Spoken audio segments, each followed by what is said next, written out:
Ce livre-là d'Olivier Roland, je l'adore. C'est pas juste un livre, c'est un manuel. Avec des cases à cocher, des choses à remplir et ainsi de suite. Mais je voulais aller un peu plus loin. Parce que écrire dans un livre, c'est bien, mais ça serait peut-être pas mieux d'avoir une application dans ton téléphone. Une application qui te permet, tout simplement de, hop, j'ai fini ma tâche, je la coche dans le téléphone, j'ai fini mes trucs quotidiens, j'ai des rappels, et ainsi de suite. C'est une idée que j'ai dans la tête depuis longtemps pour m'aider à progresser dans mon business, mais que j'ai jamais vraiment mis en application. Pour la simple raison que ça demande beaucoup de travail de développer une application, et deuxièmement, j'avais pas forcément le temps, ni l'envie. Et sont arrivés tous ces outils d'IA. Claude, ChatGPT, Gemini, Grok, et j'en passe. Et je me suis dit, pourquoi ne pas juste être le chef d'orchestre, le chef de projet, et leur demander de faire des tâches? Avoir des assistants concrets qui m'aident à arriver d'un point A à un point B. Et donc le résultat est celui-ci, une application iOS pour remplacer toutes les informations à cocher dans le livre, Agir et réussir, et pouvoir aller beaucoup plus loin. Parce que ce livre, pour ceux qui l'ont lu, savent très bien qu'il s'arrête au bout de 6 mois. Mais si tu veux continuer à le remplir, mon application, elle ne s'arrête jamais. Elle dure des mois, des années, ainsi de suite. Les données continuent à s'empiler. C'était pas la seule fonctionnalité, je voulais quelque chose au fond de mon téléphone qui soit pratique à utiliser et qui m'aide vraiment au quotidien. Je vais vous montrer comment j'ai fait. J'ai utilisé Grok, ChatGPT, Claude pour ces tâches-là. Il faut savoir que j'aurais pu tout faire avec ChatGPT ou tout faire avec Claude. C'est juste que j'avais envie de tester les 3 outils par curiosité pour voir de quoi ils étaient capables. Mais clairement, en gros, l'idée, c'est d'avoir un assistant IA qui exécute ce que tu lui demandes. C'est toi le chef d'orchestre, c'est toi l'idéation, c'est toi qui dirige tout et tu lui fais faire des tâches. Donc, on va commencer par Grok. Tout part d'une idée. Mais une IA, tu ne peux pas lui dire « fais-moi une app d'un livre ». Si tu fais ça, elle va te sortir un truc générique, complètement nul. Il faut être beaucoup plus précis que ça. J'avais besoin d'un plan, d'un cahier des charges. Donc, j'ai décidé d'utiliser Grok. Donc, comme on voit à l'écran, je lui ai expliqué le concept du livre, je lui ai donné les tâches, les systèmes, la gamification, ainsi de suite, et je lui ai demandé une seule chose. Rédige-moi un PRD de ce livre-là. PRD, c'est Product Requirement Document, Product Requirements Document, excusez-moi pour mon anglais. Ça permet en fait clairement de donner toutes les tâches et la définition de à quoi doit ressembler l'application. Donc comme on voit, il m'a donné ce résultat-là, on voit tout le détail, chaque page, et ainsi de suite. C'est assez fourni, comme on peut voir. Ensuite, j'ai décidé d'utiliser Claude. Mais j'ai pas utilisé Claude Desktop, j'ai utilisé Claude Code. Son nom fait penser que c'est que pour les développeurs, mais pas du tout. L'avantage qu'il a, c'est qu'en fait, il a accès aux outils de ton ordinateur. Donc en fait, tu lui donnes accès à un dossier et tu lui fais faire des actions dans le dossier.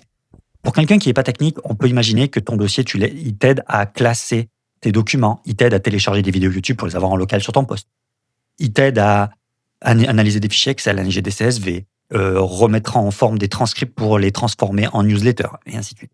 Il y a plein de versions qui existent. Moi, dans mon cas, c'était un dossier où j'avais instancié un projet, une application web, en Next.js pour ceux que ça intéresse. Et de là, je lui ai donné mon PRD de Grok. Et je lui ai dit, crée un plan sur comment implémenter ce système-là. Cette application-là en version web. Donc, il m'a généré un plan. Je lui ai dit, OK, instancie ce plan dans un fichier intégrationplan.md comme on voit à l'écran. Et là, il m'a fait step by step toutes les étapes qu'il devait suivre pour créer ce projet. La technique, on s'en fout, c'est pas ce qui nous intéresse. Ensuite, je lui ai demandé, OK, fais l'étape 1. Ensuite, dès qu'il a fini l'étape 1, fais l'étape 2, ainsi de suite. Il m'a fait ça en l'équivalent à peu près de 2 heures. Il travaille en tâche de fond, en fait. Il fait des actions qui peuvent durer des fois 15, 20, 30 minutes. Mais c'est pas grave. On revient et on lui relance une autre action une fois que c'est fini. À chaque fois, bien évidemment, j'ai vérifié si l'application marchait bien. Si on n'est pas technique, il lance l'application. Il fait tout pour nous, clairement. Donc, si t'es pas technique, tu peux utiliser Claude Code même pour faire du développement. Si ça vous intéresse d'en savoir plus sur comment utiliser Claude Code pour le développement, mais pas que, on peut faire beaucoup de choses avec Claude Code, n'hésitez pas à le mettre en commentaire, je vous expliquerai. Et donc, une fois que l'application est créée, elle ressemble à ceci. Donc, comme on voit, j'ai l'onglet Aujourd'hui, Planning, Défi, Habitude, Archive. Donc, aujourd'hui, on arrive avec une petite citation. Mes priorités du jour, qui aujourd'hui sont clairement tourner la vidéo. Il n'y a que 3 priorités par jour. Ma victoire du jour, les gratitudes de ma journée, les leçons que j'ai apprises aujourd'hui, ma version de progression du jour. Comme on voit, il y a un petit détail, le 17 n'est pas à l'endroit, mais c'est pas très grave. Et une fois que la journée est finie, on peut cliquer sur terminer la journée. Ensuite, j'ai le planning, qui est mon planning, ma vue d'ensemble, ma vision long terme, ma vision annuelle, ma vision trimestrielle, ma vision mensuelle. Aujourd'hui, en mois de novembre, ma vision hebdomadaire. J'ai juste à rentrer les informations et les enregistre. Et la hiérarchie, c'est lui qui décide ensuite, qui fait une vue globale de ta vue mensuelle, annuelle, et ainsi de suite. Ensuite, nous avons les défis. les challenges que je me suis donnés et les défis que je veux relever, avec une explication ce que c'est et l'avancement de celui-ci. Ensuite, ma liste d'habitudes, les habitudes que je veux utiliser, les statistiques par rapport à mes habitudes, les templates, les habitudes de base que l'on peut retrouver régulièrement, lire 30 minutes, faire de l'exercice physique, de la méditation, ainsi de suite. Mais moi, je peux rajouter mes propres habitudes. Et ensuite, une archive avec les statistiques, jour par jour, de ce qu'on a fait, tout simplement. Donc, vous voyez, l'application, elle est vraiment bien. Mais on peut aller un peu plus loin, parce que ça, c'est une application web. Mais ce genre d'outil, ce qui est intéressant, c'est de l'avoir dans sa poche, d'avoir une application mobile sur un iPhone. De là, j'aurais pu faire avec Cloud, mais parce que j'avais envie, je l'ai fait avec ChatGPT. Mais pas avec le ChatGPT que vous pensez, je l'ai fait avec un outil qui s'appelle Codex, qui est en fait l'équivalent de Claude Code, mais chez OpenAI. Si tu as un abonnement à ChatGPT Plus ou Pro, tu as accès à Codex. Tout simplement, c'est juste un outil à télécharger comme Claude Code, et qui, le même principe que Claude Code, a accès à ton fichier et peut faire des choses sur ton fichier. Donc la même idée, télécharger des vidéos YouTube, classer des documents, ainsi de suite. On peut l'imaginer pareil. Et donc de là, je lui ai donné accès à la base de code qu'avait créé Claude, au fichier d'intégration qu'avait créé Claude, et je lui ai tout simplement dit, maintenant, fais-moi une application iOS.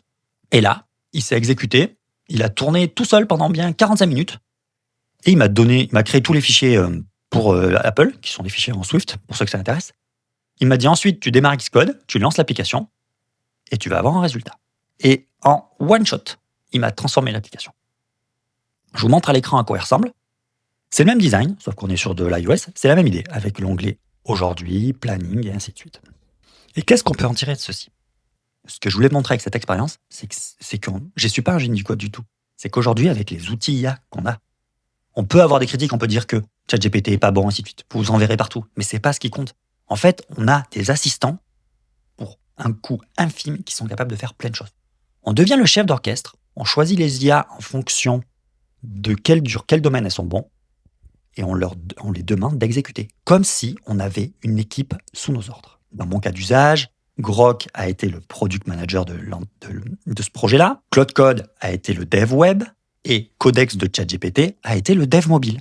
Et en quelques heures, je suis passé d'un livre que j'adore à une application mobile que j'utilise pour mon usage perso. On est passé d'un monde où tu devais faire beaucoup de choses tout seul à un monde où maintenant tu as des assistants IA qui peuvent t'aider à exécuter, à aller beaucoup plus vite et à faire les choses de manière beaucoup plus efficace. Mais attention, c'est toujours toi le chef d'orchestre, c'est toujours toi qui décides, c'est toujours toi qui as les idées.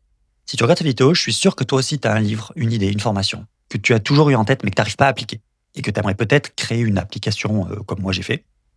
Et si tu es resté jusque-là, dis-toi que ce que j'ai fait là pour cette application pour moi, c'est exactement ce que je fais avec mes clients et mes produits. Prendre une idée, un livre ou une méthode et la transformer en système ou en produit avec de l'IA. Si tu veux que je t'aide à faire la même chose, j'ai mis les liens en description. Sur ce, tchuss tout le monde.